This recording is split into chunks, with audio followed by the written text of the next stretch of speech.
Awalan mura'atu zaujati athna al-hamli. Yang harus diperhatikan seorang ayah adalah dia benar-benar memperhatikan istri saat sedang hamil. Tash'urul mar'atu al-hamilu bitaghyiratin nafsiyatin mufaji'ah. Karena wanita yang sedang hamil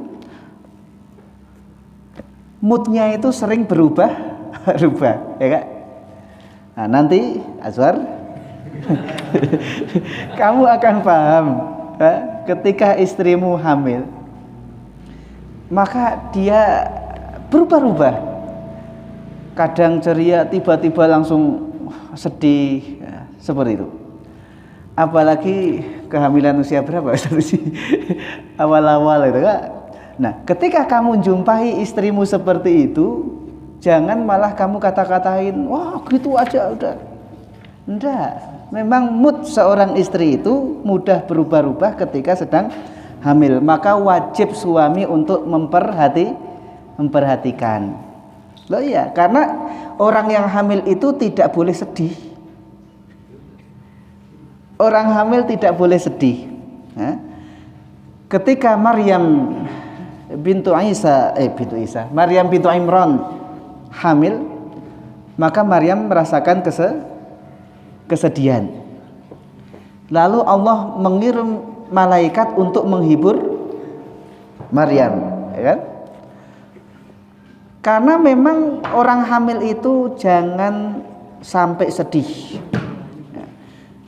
Karena bisa jadi imbasnya, efeknya itu akan sampai kepada janin yang dikandung. Maka sebisa mungkin ya dibuatlah istri itu dijaga perasaannya sehingga tidak sedih. Nah, maka belikan apa gitu kan kalau ada. Ya kadang aneh-aneh itu kan. Ketika malam hari minta apa gitu. Yes berangkat kalau memang ada gitu kan. Yes berangkat. Meskipun pas sudah dibelikan bawa ke rumah ya enggak dimakan. Kadang seperti itu. Tapi sekalian yang jaga perasaannya. Jangan biarkan istri yang sedang hamil itu merasakan kesedihan. Maka butuh didampingi terus. Paham ya? Jadi memang tabiat orang yang hamil itu seperti itu, berubah-ubah. Nanti semester awal enggak. Misalnya istri yang biasanya masak mungkin enggak bisa masak. Karena nyium bau nasi aja sudah muntah. Itu kalian harus tahu. Kalau kalian belajar bab pernikahan, SMA itu babnya pernikahan fikih, mungkin ya sekedar hukum ini. Tapi yang seperti ini kalian harus tahu. Ketika istri hamil, loh kenapa yang biasanya masak kok sekarang nyium bau nasi aja nggak bisa? Goreng bumbu, nggak bisa itu. Maka disitulah kalian tampil, ya kan? Disitulah kalian menghibur. Nggak bisa.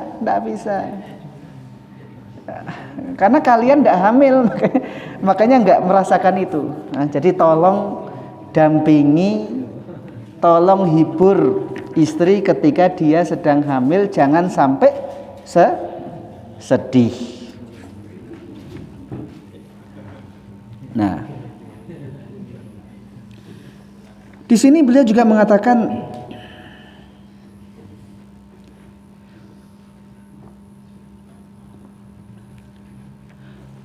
bagaimana seorang ayah hendaknya dia itu menyediakan al-jid minat ta'am, makanan yang baik, makanan yang bergizi untuk istrinya yang sedang hamil. Karutop.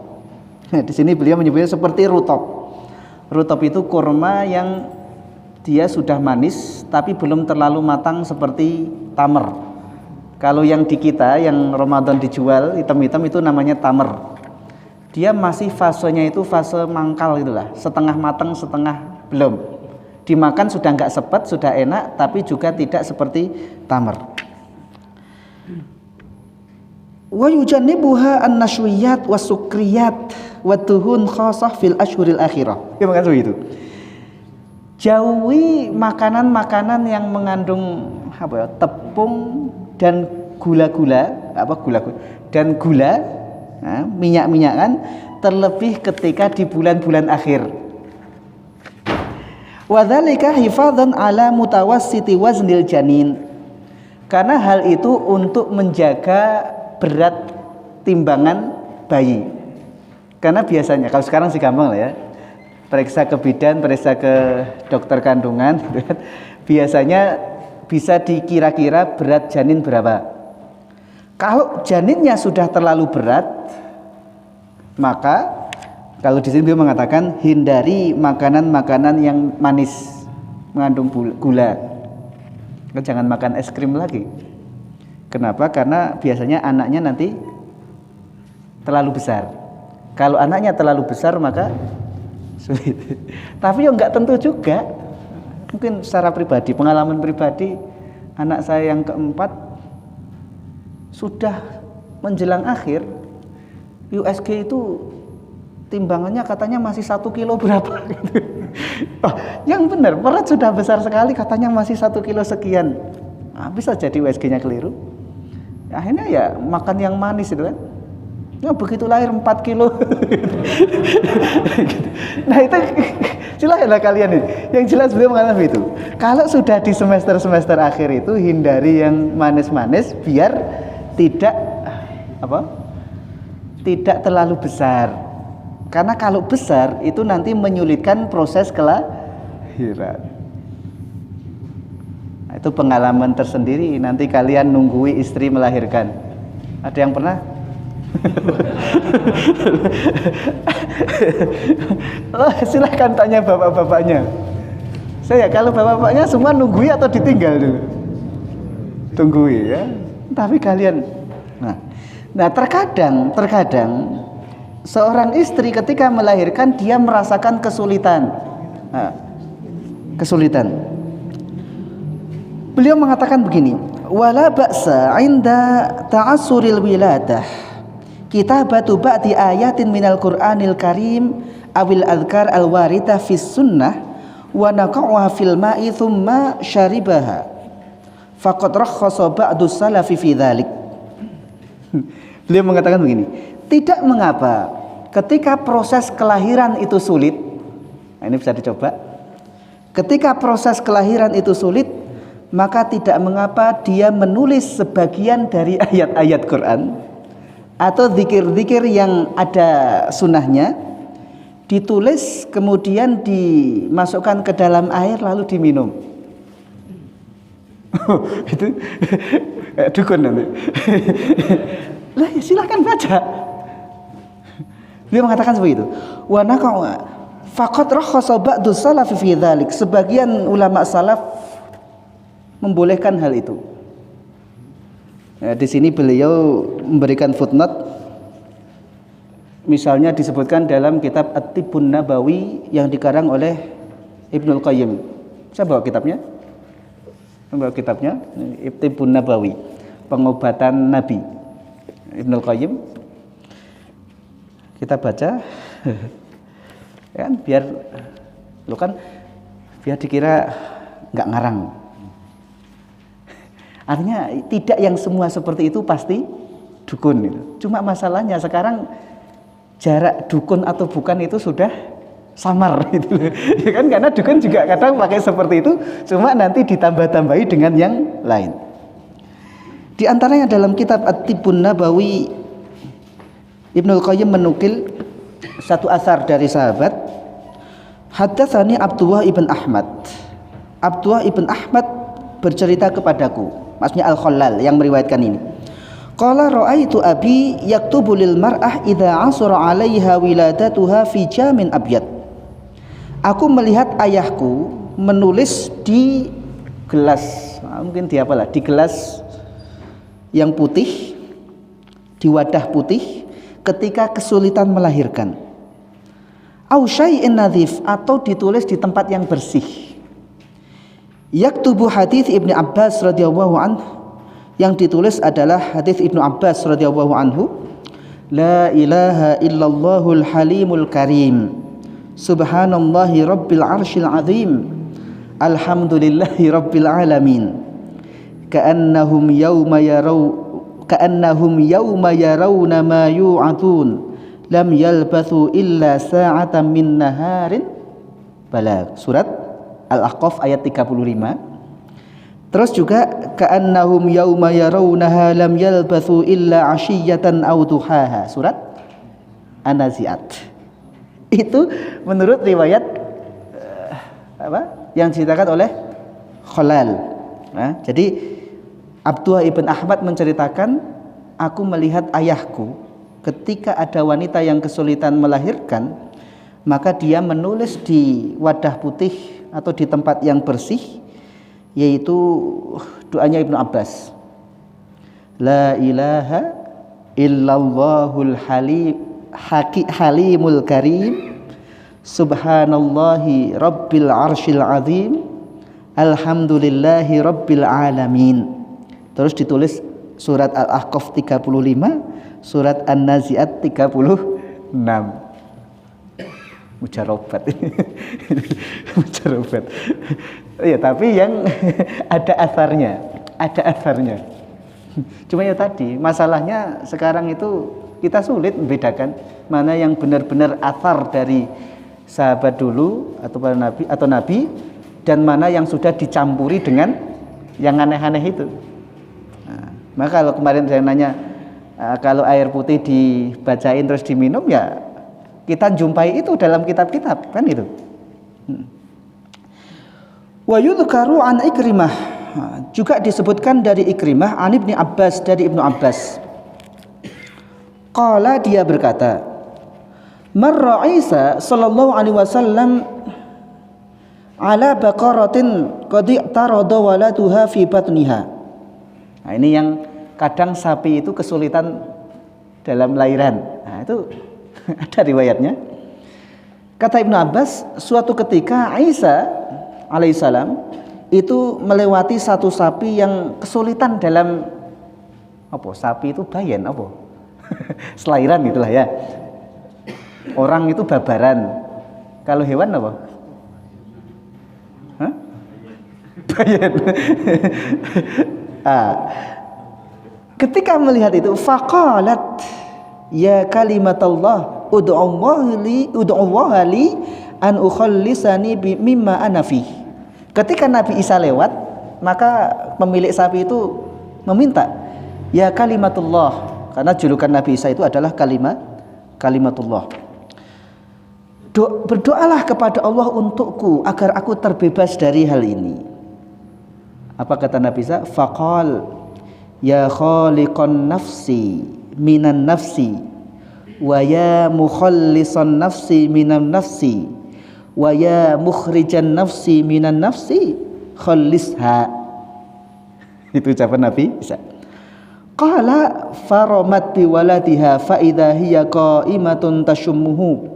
Qal fa idza ausara 'alal mar'ati waladuha faktubuhu laha. Kemudian dikatakan oleh Ibnu Abbas, kalau wanita sulit melahirkan maka tulislah itu. Silahkan buka kitab Ibnul Qayyim At-Tibbun Nabawi. Kalau di yang saya bawa ini halaman 212 213. Ini cetakan mana ya? Al-Maktab Ats-Tsaqafi. Silakan. Kalau nggak salah kalau di babnya itu di bab harful kaf gitu. Itu babnya harful kaf dalam kitab At-Tibbun Nabawi. Ya, biar dikira tidak ngarang. Biar kalau dikira ngarang ya silakan buka baca sendiri. Terus beliau juga mengatakan warakhasa jama'atun minas salaf. Kitabun akhar lidzalik, ada juga tulisan lain di situ. Yaktubu fi ina'in nadhif, menulis di wadah yang bersih. Idzas sama'u syaqqat. Nah, itu paling mudah tuh. Idzas sama'u syaqqat wa adinat li rabbiha wa huqqat wa idzal ardu muddat wa alqat ma fiha wa takhallat wa tushrabu minhul hamlu wa yurashu ala badni. Kemudian disuruh minum yang hamil itu dan dipercikkan di perut ibu yang hamil. Oh, alam bisawab. Nah, ini ya mungkin kita tidak jumpai hadis-hadis khusus dari Rasulullah SAW, tapi itu asar-asar yang kita jumpai dari ulama-ulama. Silahkan kalian baca Syekh bin Baz, itu pun setahu saya juga membolehkan itu, setahu saya. Ya. Jadi tidak semua yang seperti itu sudah berarti dukun. Tapi juga hati-hati, tidak semuanya berarti juga boleh. Lihat. Nah, alam bisawab. Nah, sebagian Syekh Utsaimin atau siapa? Itu juga membolehkan membaca ayat-ayat yang kurang lebih seperti itu. Idza zulzilatil ardu zilzalaha, gitu kan? Wa akhrajatil ardu athqalaha. Seperti itu. Kalau pengalaman pribadi aja, saya ya sholawat sama itu yang tsummas sabila yassarah, tsummas sabila yassarah. Silahkan kalian baca. Itu banyak tidak di hadis tapi dijumpai asar dari beberapa ulama atau dari beberapa sahabat. Ya. Yang paling mudah ya idza samaun saqat. Hafal semua kan? Atau tidak hafal juga? Terus apa? Alin Shikok itu juz. Wah, nanti yang istrinya sudah mau melahirkan yang kesulitan melahirkan. Mudah-mudahan sih dilancarkan semua. Tapi hal yang seperti itu ada yang dibolehkan menurut sebagian ulama. Nah, jadi jangan diharamkan secara mutlak. Dah. Apa tadi? Apa Lazwar doanya? Istrimu mudah-mudahan dilancarkan, enggak ada kapan lahiran istrimu. Tapi itu ya, nanti silahkan Azhar ya. Kamu misalnya mengalami itu, kamu buka kitab At-Tibbun Nabawi Ibnul Qayyim, atau boleh pinjam di rumah. Sudah saya tandai halaman 212 213. Nah, mudah-mudahan itu ya. Nah.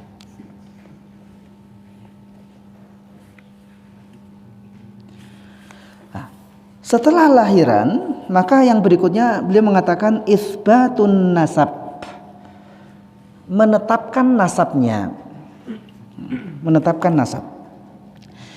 Maka anak yang dilahirkan itu harus disambungkan nasabnya kepada orang tua kandung.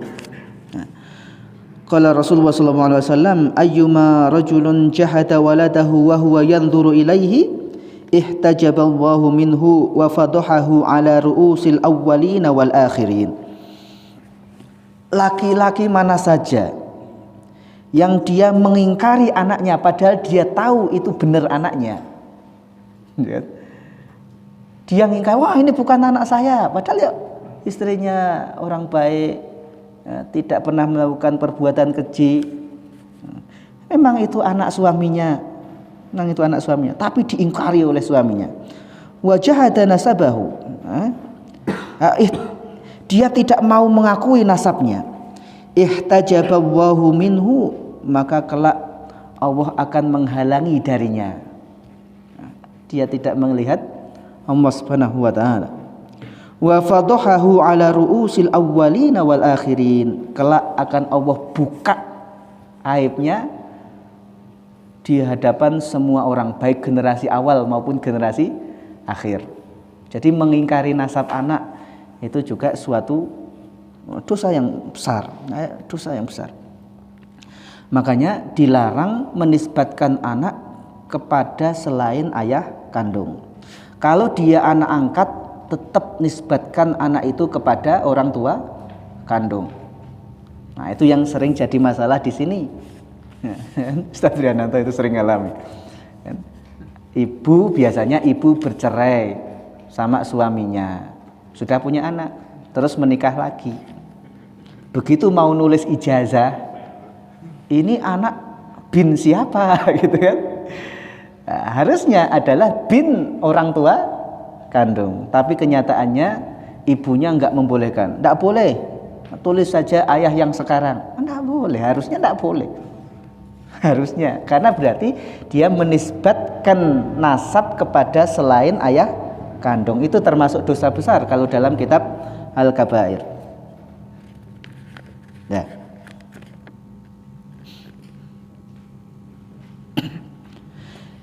Yang berikutnya adalah al-adzan fi udhunil maulud. Azan di telinga bayi. Saya tahu ini sebenarnya perkara yang mukhtalaf, perkara yang diperselisihkan oleh para ulama. Ada 3 hadis kalau tidak salah yang berkaitan dengan itu. Tetapi masalahnya para ulama berbeda pendapat dalam menghukumi hadis itu. Apakah hadis itu sahih atau hadis itu dhaif? Bagi yang mengatakan ketika hadis itu dhaif, maka tentu kemudian mereka mengatakan hadis itu tidak bisa diamalkan. Sehingga orang itu kemudian berpendapat tidak ada syariat mengadzani anak yang baru lahir. Bagi ulama yang menghukumi hadis itu sahih, maka tentu mereka konsekuensinya akan mengamalkan hadis tersebut, sehingga mereka akan mengatakan disunahkan mengadzani anak yang baru lahir di telinga yang sebelah kanan dan iqamat di telinga sebelah kiri. Ada yang mengatakan yang sahih adalah hadis yang mengadzani telinga di sebelah kanan. Adapun mengiqamat di sebelah kiri maka lemah. Nah, dari situ maka kita jumpai perbedaan pendapat fikih di dalam hukum mengadzani anak yang baru lahir. Jumhur, mayoritas ulama setahu kami, mereka berpendapat ada yang mensunahkan sunnah, ada yang tidak sampai sunnah tetapi mubah. Mubah itu artinya boleh. Sebagian mazhab Maliki kalau tidak salah itu memakruhkan. Saya kira paling memakruhkan. Kalau misalnya kita baca Al-Fiqhul Islami wa Adillatuhu Dr. Wahbah Zuhaili, beliau memilih pendapat bahwa mengadzani itu boleh, tetapi beliau memilih pendapat tidak mengiqamahkan di telinga sebelah kiri. Nah, itu kita jumpai. Jadi kenapa para ulama berbeda pendapat di situ? Karena mereka berbeda pendapat dalam menghukumi hadis tersebut. Ya, bagi yang menghukumi hadis itu sahih, tentu dia akan mengamalkan hadis itu. Bagi yang menghukumi hadis itu dhaif, tentu mereka akan tidak mengamalkan hadis tersebut. Nah, masalahnya para ahli hadis pun berbeda pendapat. Sebagian ahli hadis ada yang mensahihkan, sebagian ahli hadis ada yang mendhaifkan. Tapi setahu kami kalau jumhur itu minimal membolehkan. Ya, kalau toh itu tidak sunnah, maka itu boleh. Itu boleh. Tapi kita juga tidak memungkiri ada pendapat yang mengatakan makruh, bahkan mengatakan tidak atau bid'ah seperti itu. Ya, silakan. Wah, bisawab ya. Nah, kalau kami ketika katakanlah hadis itu dhaif misalnya, tetapi ternyata oleh imam madhab, Imam Abu Hanifah, Imam Syafi'i, Imam Ahmad, ternyata atau jumhur, kok mereka mengamalkan hadis itu, maka ini perlu diperhatikan. Karena seandainya hadis itu dhaif dan sama sekali tidak boleh diamalkan, maka mereka adalah ulama-ulama ahli hadis yang seharusnya tidak boleh mengamalkan hal itu. Tapi ternyata kita jumpai mayoritas pendapat dalam mazhab mereka itu minimal boleh. Minimal boleh.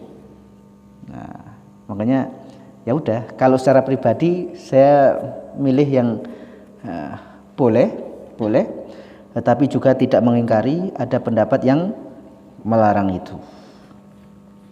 Oh, alam bisawab. Kalian baca. Nah, kalau dalam Fiqhul Islami wa Adillatuhu, kalau nggak salah Dr. Wahbah Zuhaili memilih pendapat yang mengadzani di telinga kanan tapi iqamat tidak. Nah, apa argumen mereka? Di antara argumen yang membolehkan itu adalah hadis Abu Rafi'. Waqad awrada al-Hakimu fil Mustadrak. Imam Al-Hakim meriwayatkan dalam kitabnya Al-Mustadrak an Ubaidillah ibn Abi Rafi', dari Ubaidillah ibn Abi Rafi', an abihi, dari ayahnya radhiyallahu anhu, qala, dia berkata, ra'aitu Rasulullah sallallahu alaihi wasallam, aku melihat Rasulullah sallallahu alaihi wasallam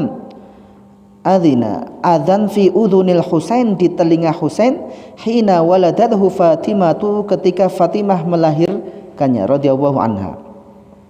Nah, ini Al-Hakim Al-Mustadrak ala Sahihain, kitab Ma'rifatus Sahabah. Sanadul hadis sahih wa khalafa dzalika Az-Zahabi. Nah, tadi para ahli hadis pun berselisih pendapat tentang kesahihan hadis ini. Konsekuensinya dalam bab fikih mereka juga berbeda pendapat tentang hukumnya. Paham ya? Jadi kenapa kok terjadi perbedaan pendapat dalam masalah itu? Tapi kalau baru lahiran disetelin dangdut itu jelas itu jelas melanggar kalau yang itu. Ya Kak, ada orang lahiran terus melean sampai berapa hari? 7 hari. Ya. Pas melean itu setelannya apa?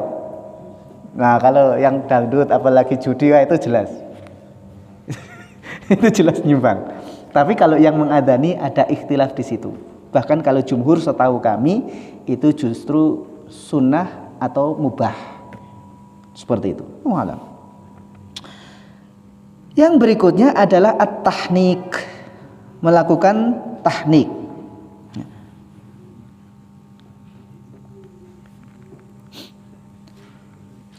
At-tahniku sunnatun muakkadatun min sunanil huda allati sannaha Rasulullah sallallahu alaihi wasallam li ummatihi. Tahnik merupakan salah satu sunnah muakkadah, sunnah yang dianjurkan di antara sunnah Rasulullah sallallahu alaihi wasallam berkaitan dengan kelahiran seorang bayi. Fakana alaihi salatu wassalam yu'ta bisibyan fayad'u lahum wa yuhannikuhum. Rasulullah sallallahu alaihi wasallam pernah didatangkan kepada beliau anak-anak kecil, lalu Rasulullah mendoakan kebaikan untuk anak-anak itu, wa yuhannikuhum, dan mentahnik anak-anak tersebut. Unzur Muslim, Sahih Muslim. Nah, disebutkan dalam kitab Sahih Muslim.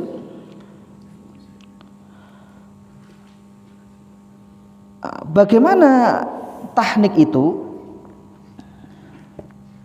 Wa tariqah fi hadhihi sunnati kama hiya fil hadits as-sabiqi an ya'khudha al-abu aw man yarahu min al-aqriba awil jiran awil asdiqa mimman urifat siratuhu bis salah wal khair tamratan thumma yamdaghuha fi famihi mudghan jayyidan thumma ya'khudhu ba'dan minha bi usbu'ihi fayad'uhu fi famil ghulam wa yudallikuhu min ad-dakhil mutaakkidan min wusuli ba'dihi ilal jawf fa illam tajid tamran hanakahu bi ayyi hulwin. Caranya adalah si ayah mengambil kurma, lalu kurma itu gosok gigi dulu lah ya. Ambil kurma, lalu kurma dikunyah sampai lembut. Ya. Setelah dikunyah sampai lembut itu diambil pakai jari, ya. Terus diusapkan di langit-langit apa? Langit-langit apa? Ya, atas itu apa? Langit-langit bahasa ini. Di langit-langit bayi, sehingga sebagian masuk ke tenggorokan. Nah, itu tahnik. Ya, kurma dimamah, dikunyah lembut, ambil sebagian, usapkan di langit-langit mulut bayi. Kalau nggak ada, di sini dikatakan ya udah, yang penting pakai sesuatu yang manis, madu atau apa. Ini dalam kitab Al-Fiqhul Islami wa Adillatuhu. Tapi kalau ada kurma ya kurma. Kalau nggak ada ya sari kurma. Nah, sari kurma dimut dulu. Ya kalau bapaknya soleh, bapaknya soleh, ya biar kecampur sama air liur bapaknya, nggak apa-apa, nggak apa-apa. Doakan yang baik. Nah, silahkan, bapak mungkin menginginkan anaknya jadi apa gitu kan, nah, doakan. Kalau Rasulullah SAW pernah mendoakan Abdullah bin Abbas itu, Allahumma faqihu fiddin wa alimhu at-ta'wil, itu tapi bukan saat tahnik, cuma itu salah satu doa yang Rasulullah doakan untuk Abdullah bin Abbas. Ya Allah, fahamkan Abdullah bin Abbas dalam masalah agama, wa alimhu ta'wil, dan ajarkan kepada Abdullah bin Abbas tafsir Quran. Maka nanti Abdullah bin Abbas menjadi sahabat yang mufassir, maka disebut atau diberi julukan turjumanul Quran. Nah, silakan, ditahnik terus doakan. Pernah anaknya ditahnik? Enggak, ditahnik sekarang. Ya, sudah ya, gimana ya, buka pabrik lagi. Nanti kalau lahir terus ditahnik, ya, terus ditahnik. Sekarang ya sudah, ya doakan. Karena ini berkaitan dengan anak yang baru lahir. Yang berikutnya adalah ar-rodha, masalah menyusui.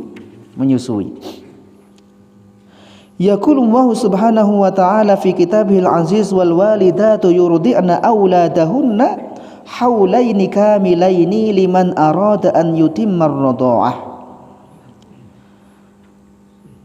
Dan para wanita yang melahirkan, mereka menyusui anak-anak mereka 2 tahun sempurna.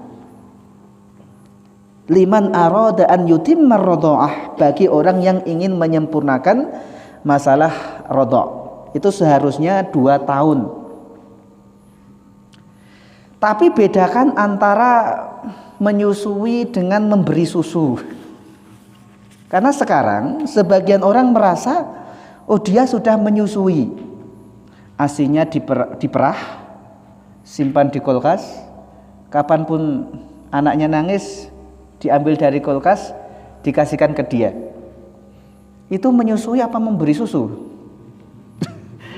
Karena kalau menyusui ada pelukan di situ, ya enggak? Ada pelukan, ada usapan, ada kata-kata dari doa baik dari ibunya.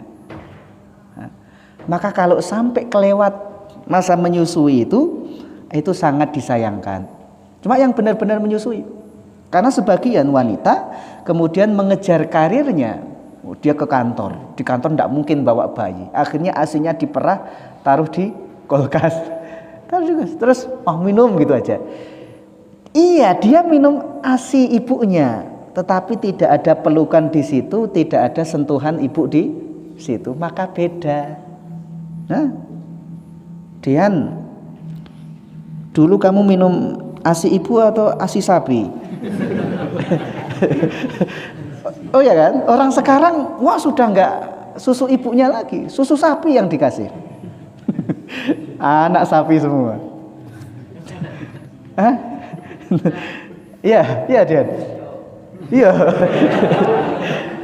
Nah, jadi menyusui itu bukan sekedar memberikan susu ke anak, enggak.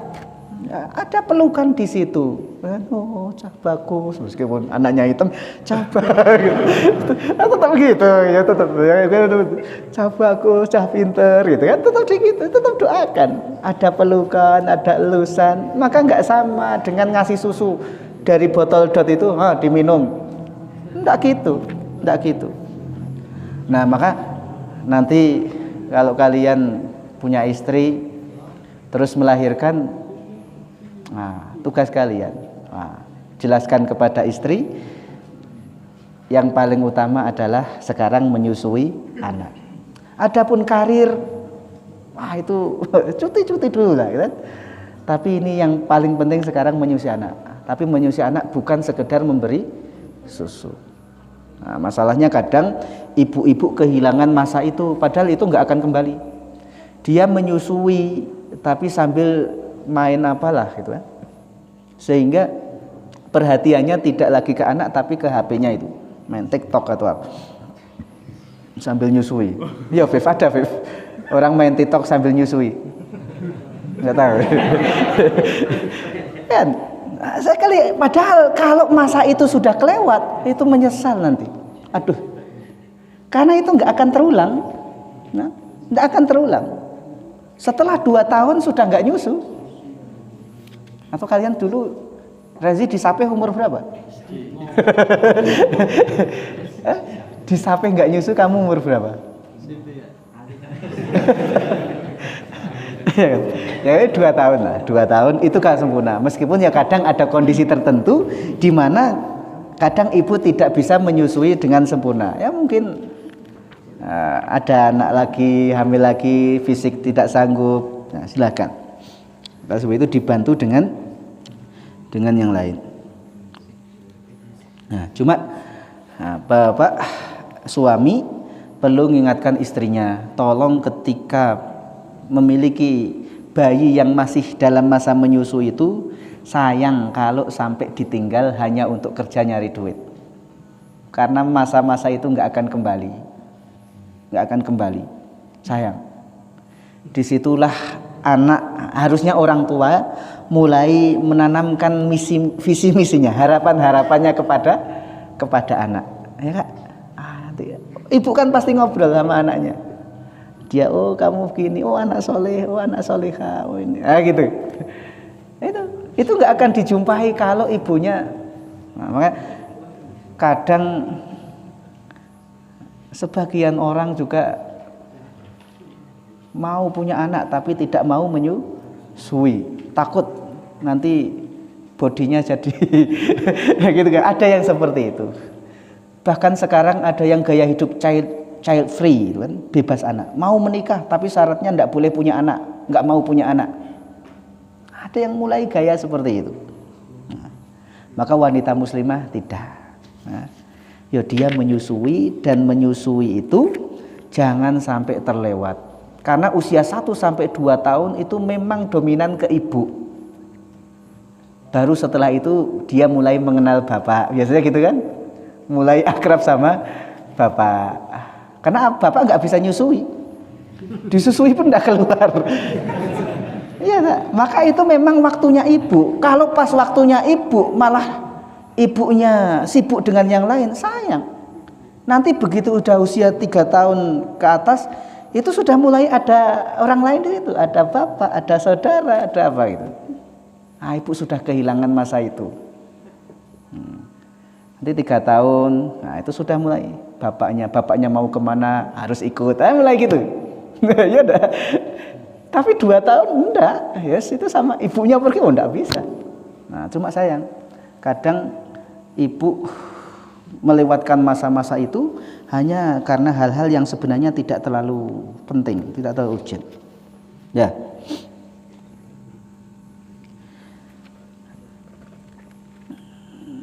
Nah, ketika masa menyusui ini juga, maka hendaknya suami itu betul-betul memperhatikan cakupan gizinya, makanannya yang diberikan itu apa. Ya mungkin bayinya belum makan, belum minum, tapi ibunya. Karena orang menyusui gampang lapar, gampang lelah. Nah, ini suami harus tahu di situ. Nah, berikan wa 'alal mauludi lahu rizquhunna wa kiswatuhun. Bagi si ayah tugasnya adalah masalah nafkah. Nah, orang menyusui butuh kebutuhan apa saja. Nah, itu tugas kalian. Cukup itu. Dan pastikan halal. Karena dimulai sejak itu kan. Apa yang dia makan, asupan itu nanti berpengaruh kepada perilaku anak. Yang berikutnya adalah at-tasmiyatu, memberikan nama. Yata'atsaru tiflu nafsiyan binaw'il kunyah awil ism alladhi yu'talahu.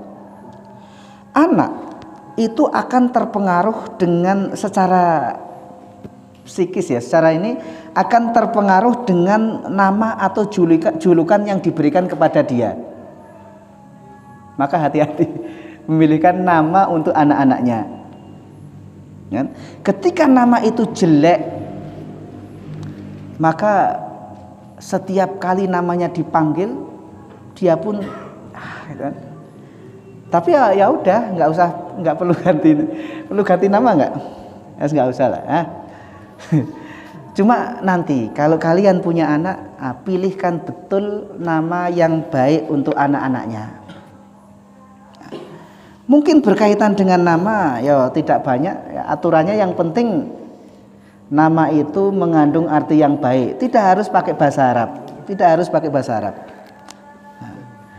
Terus kalau nama yang kalian ambil itu memakai kata abdun yang artinya hamba, maka setelahnya harus diikuti dengan nama-nama Allah. Abdurrahman, dia namanya Abdurrahman. Abdurrahim, siapa dia namanya Abdun? Siapa? Enggak ada. Abdullah, enggak ada. Nah. Jadi pastikan kalau toh itu bukan bahasa Arab, mungkin kalian ngambil dari bahasa apa? Pastikan artinya itu baik. Karena nama juga bagian dari doa. Nah, ya kalau orang dulu ya sedapatnya. Ya wis legi ya. Lahir dino legi. Orang Jawa kan ada gimana Ustaz Puji? Urut-urutannya pon paing wage kliwon legi itu. Enggak tahu saya urut-urutannya. Oh pas dino legi, yes legi man, legi min. Selesai. Ya enggak apa-apa. Ya simple itu. Nah. Itu seperti itu. Ya enggak apa-apa. Nah, yang penting tidak mengandung arti yang jelek. Keren pakai bahasa Arab. Syaiton iblis. Dia ada syaiton, ada iblis itu kan. Nama lengkap a'udzubillahi minasyaitonir rajim. Dia milih waktu siapa nama anakmu? Dolin. Orangnya sesat. Wah itu lah yang seperti itu yang dilarang. Jadi tidak semua bahasa Arab berarti buka di Quran. Yang kasihan ada wanita namanya itu saya nggak tahu orang tuanya paham atau tidak. Namanya musyrikah. Kan kasihan ya. Musyrikah. Atau mungkin ada arti lain saya nggak tahu. Tapi kalau musyrikah, wanita musyrik, waduh kasihan. Mungkin orang tuanya jumpai. Maka gini, nggak apa-apa bapak nyari nama untuk anak. Kalau nggak yakin dengan artinya tanya dulu. Kira-kira ini artinya apa? Meskipun kadang kita jumpai yo nggak tahu itu dari mana, dan itu perlu ditanyakan biar tidak keliru. Nggak harus bahasa Arab ya enggak, tapi pilihkan nama yang baik sehingga nanti anaknya dipanggil itu pun senang. Atau kunyah, nama julukan. Kalau toh kalian harus memberikan julukan kepada kawan kalian, maka berikan julukan yang baik. Raihan, kamu julukanmu apa, Han? Apa? Mr. Bean. Azwar apa julukanmu, Man? Di pondok? Siwar. Tapi julukan yang baik. Kalau toh kalian mau memberikan julukan, pilih julukan yang baik. Paham ya? Jadi nama itu ya penting. Nama penting.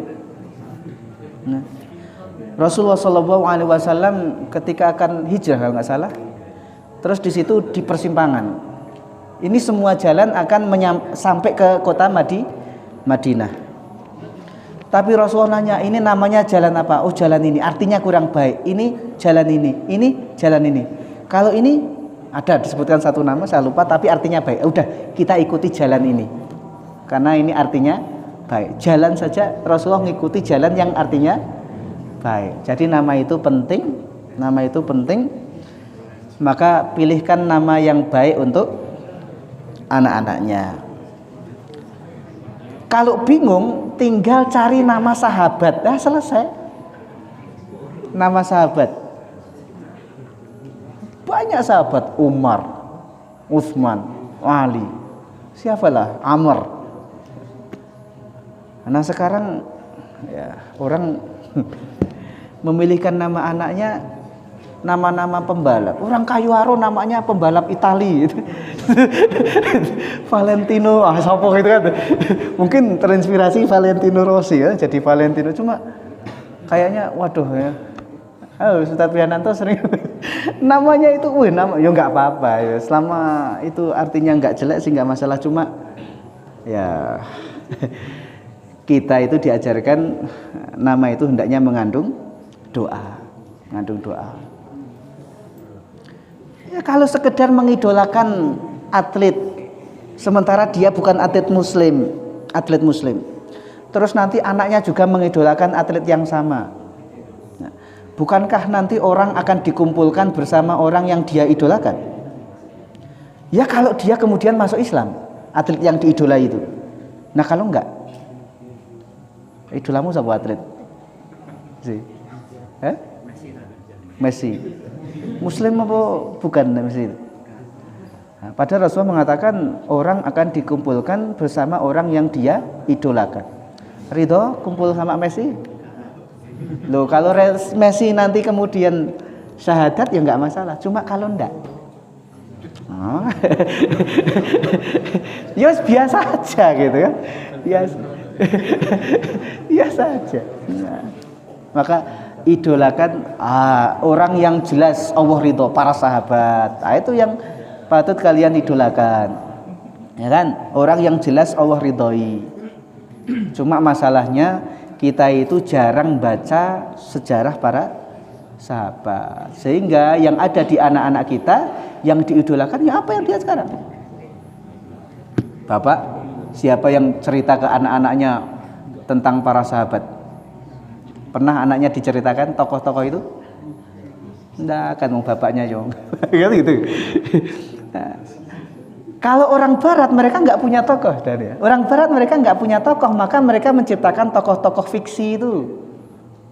Ada Superman, ada Spiderman, ada Ant-Man, apalagi Hulk, Thor. Karena mereka nggak punya tokoh yang patut diidolakan.